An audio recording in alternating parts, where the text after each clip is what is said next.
So I had 10 of these feeder cattle, and what I was doing is I had these nurse cows. I was buying calves, putting them on the nurse cows, and raising them up. And I was trying to build up a herd and start selling grass-fed beef. I couldn't find any property. Nobody would lease me property. So finally I asked my dad, who lives 10 minutes away, and he said, yeah, I'll lease you 10 acres. We went through with that, but we had to get the people who were leasing it off. That took longer than I thought. And I ended up keeping all these cattle on my place all winter long, feeding them hay, which was super expensive, but it is what it is, and I had to do it. And now the chick thing is really taken off to where I want to go down that road a little more. And Liddy's pregnant, so she's doing July. So it's like, do I really want to be trying to build another farm, basically, even though it's at my dad's house, and I'm sure he would be plenty of help and everything else. But do I really want to be spending that time this summer doing that? And it was a tough decision, because I know I'm going to regret not doing it right now, but it is what it is. And ultimately, the money is what really set me back, and I was just like, you know what, we can't do this right now. With the money, I mean, just the cost to plant that 10 acres and put a fence on it right now, with everything, the price is just skyrocketing of everything. It just didn't seem like a good idea.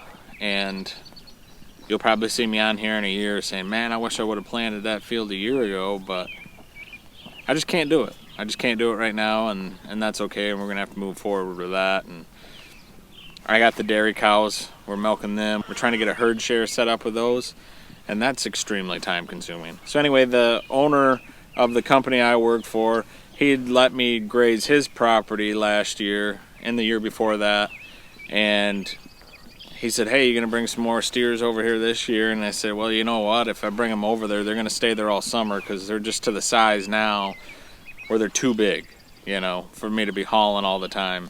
Because before I'd bring them there for a month, then bring them somewhere else for a month. But now it's to the point where I got to borrow my dad's trailer. I got to borrow my father-in-law's truck. And it's just a big ordeal. And so I said, hey, do you want to buy them? Because they're going to be at your place all summer. Then they're yours. You can move them, do whatever you want with them. And he wanted to try it. And I can help him out along the way. And I'm helping him get it set up. So earlier today, we hauled 3 of them over there.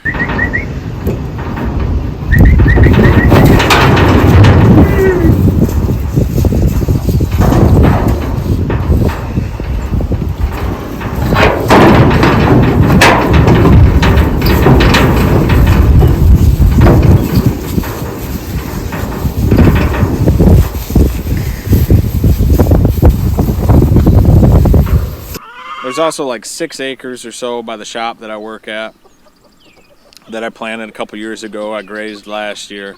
That it's looking really good. So I got a temporary fence up there. So I planned on keeping 4 of these cattle over there all summer long until they get butchered. Now, these 2 black ones here are heifers, and they're the calves that my nurse cows had themselves. And that's why they're heifers, and they're half beef. So they're half limousine. Liddy kept saying, hey, I think one of them's bred, because we clamped our steers. The clamping doesn't always work right, and you can miss one. It could not get clamped good enough. I'm like, nah, they're not bred. I seen them come in heat not that long ago. Well, that one over there is definitely bred. I mean, she's starting to bag up. She's got a big gut. So I guess she's going to stay here, and maybe we'll use her as a nurse cow. We'll see how much milk she produces. But either way, she's got to stay here now. And then there's 3 other ones. There's this little guy here, that little heifer there that I got a good deal on that I bought, and there's a little bull calf over there. Those 3 just aren't doing very good, and that's okay, I guess. I'm trying to do it grass-fed. They're not working out as grass-fed animals, so I'm going to give them grain and sell them to somebody who's okay with eating a grain-fed animal. Get them fattened up so they look decent, and try to sell them to somebody around here locally. If not, they'll go to the livestock sale. I mean, when you're buying somebody else's stock, I mean, this is just from a Jersey dairy farm, you don't know what's going to happen. I've been recognizing that they're not thriving on just grass and hay. So I'll have to feed them some grain and get them out of here. So we got the truck backed up. Trailer's right up to this gate. We're going to take this sheep netting and we're going to string it out to kind of funnel them towards the trailer. Now, depending on how wild your animals are, this might not work for you. These ones get moved every day, and they've been loaded in a trailer probably 10 times last year. So since they were little, they've been loaded in a trailer and moved to different grass. So when they see this trailer, they think of getting new grass, getting more feed. To them, it's a positive thing. Now, it still might not go great. The first 3 went pretty good. Once I got them in the funnel, they had no problem getting in it. So there's a few things that you guys should keep in mind if you've never loaded cattle before or worked with cattle much. So number one, cattle always want to go up. They want to go over your fence rather than under, just like here. So the step here from the ground up to the trailer isn't a big deal for a cow. Yes, the closer you can get it down to the ground, the better, but this is nothing for a cow to jump up into. Now, if I was loading hogs, you would either want to get a ramp for that, or you're going to want to fix it to where your trailer is down closer to the ground. Because pigs do not like to stick their head up to go up into the trailer. They're going to want to go under the trailer every time. So those are just things to keep in mind. Just like inside the trailer here, your wood floor, especially if it's a brand new trailer, as soon as they poop on that, or even before they poop on it, it's so slippery, they're going to end up slipping and falling down. And a cow down in a trailer is not a good thing. They're super hard to get back up. You might have to end up dragging them out of the trailer onto the ground so they can get traction to get back up. So you want to make sure you have good bedding in here, because cows do not lay down during transport. Doesn't matter how far they're going, it is not normal for a cow to lay down during transport. Pigs like to lay down during transport. So it's just a matter of knowing the different kind of animals and how they react in this kind of setting. And to know these little things here and there will take you a long ways and keep you from having a lot of different grief on loading and moving these animals. And now it's starting to downpour, so let's hurry up and get these things loaded.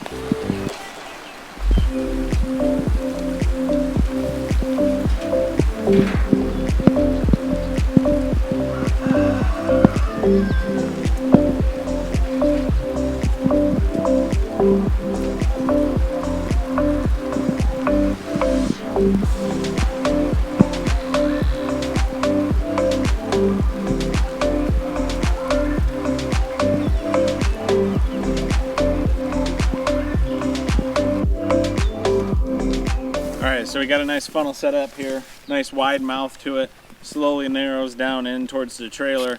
And then over here at the trailer, we got the green gate, so that can swing and pin them to give them no choice, because that's where they're going to stall out, is once they get to the trailer, they're going to stall out, they're going to get nervous, so you want to have a hard stop there to keep them going. And also the door, so it can easily be shut. Now this is a big enough trailer, it's got a middle gate, so I'm able to get 1 or 2 in. Eventually we do want 2 in the front of the trailer, and that's for hauling purposes. You want more tongue weight than you want weight on the back, but I'm not going to worry about that right now. I just know that I can bring them in 2 groups. So 1 or 2, whatever we can get in to start with, and then we'll go from there.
to get these in 2 trips, but I wasn't able to.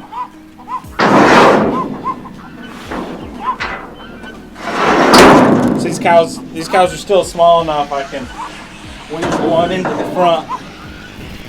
If these were full-size cattle, this wouldn't work out so well.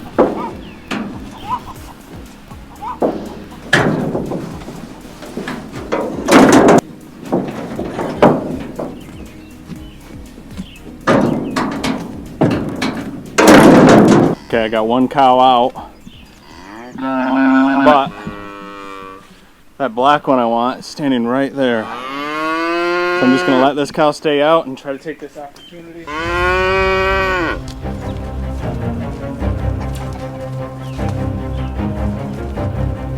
you go, calm down, girl.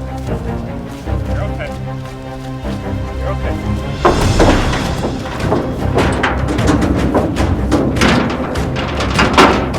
Woo! There we go. You always want to give them just enough pressure to keep them going forward, but you got to know when to quit. You got to know when to back off. You don't want them going through fences. I learned it from when I was a little kid working with my dad. He usually let you know because I usually tend to back off too quick, especially when I was a kid. And the cow would get out and he'd let you know that you should have stood your ground, but there's also been times where he's like, you should have got out of the way, what were you thinking? So it's just things that you learn and pick up on along the way. I better go get this calf back in. Cattle are loaded up. Let's go ahead and take them. Yeah, don't worry guys. I didn't make it as a YouTuber yet or a hatchery. Not my truck. Not that successful. Maybe someday.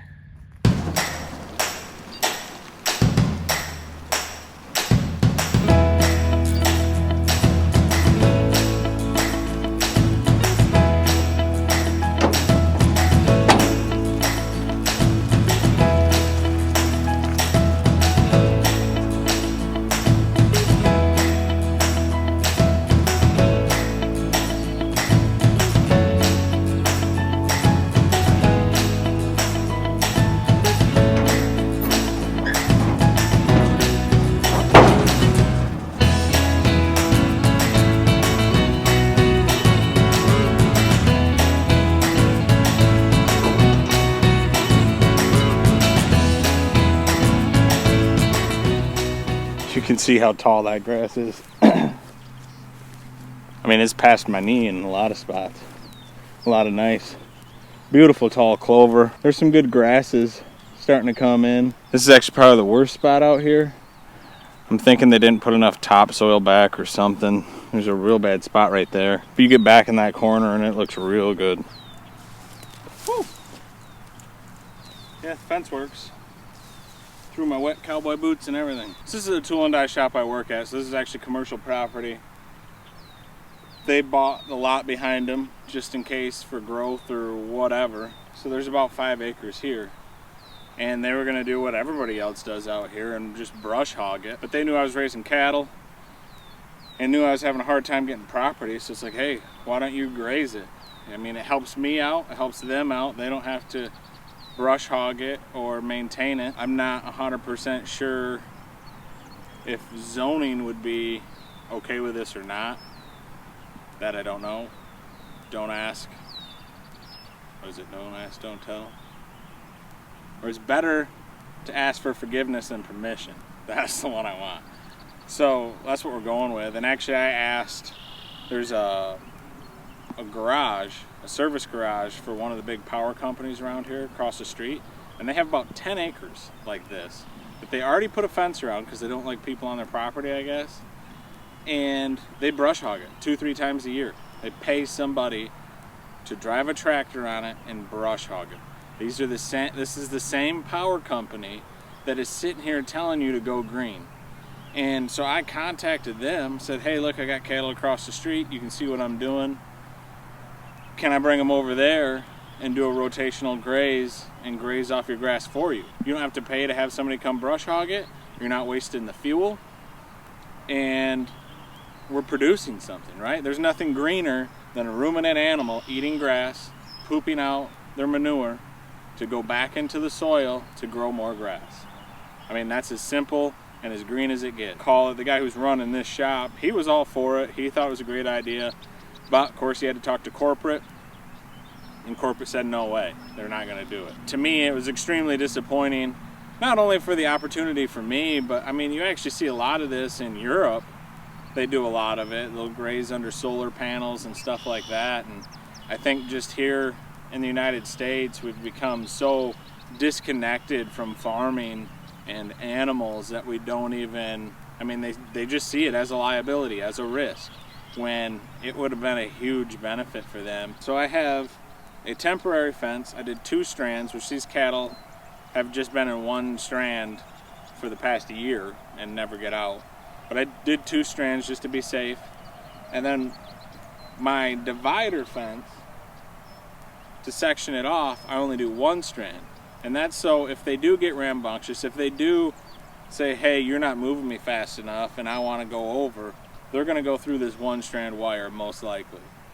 So in keeping that in mind, I do not permanently fix it to the outside. I make sure that my electric connection is very weak. So that way if they bust through this middle wire, they're not going to take the outsides in with it. They'll still be in this big main area fenced in. They're just not going to be where I want them to be. But hopefully they're not going to be running down the road. So that's just something I like to do. I found that it works.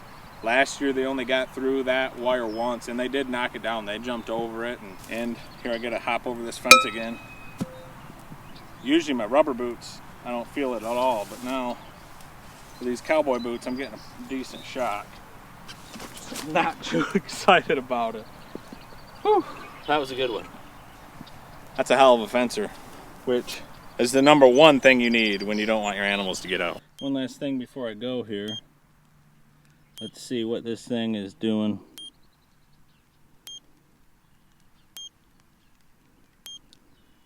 6.4. That'll definitely let them know it's on. They respect it anyway.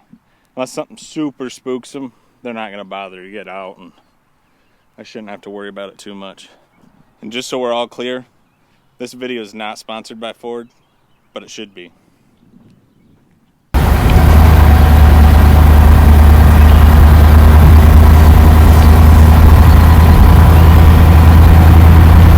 Don't forget to hit that subscribe button. Is that a great idea?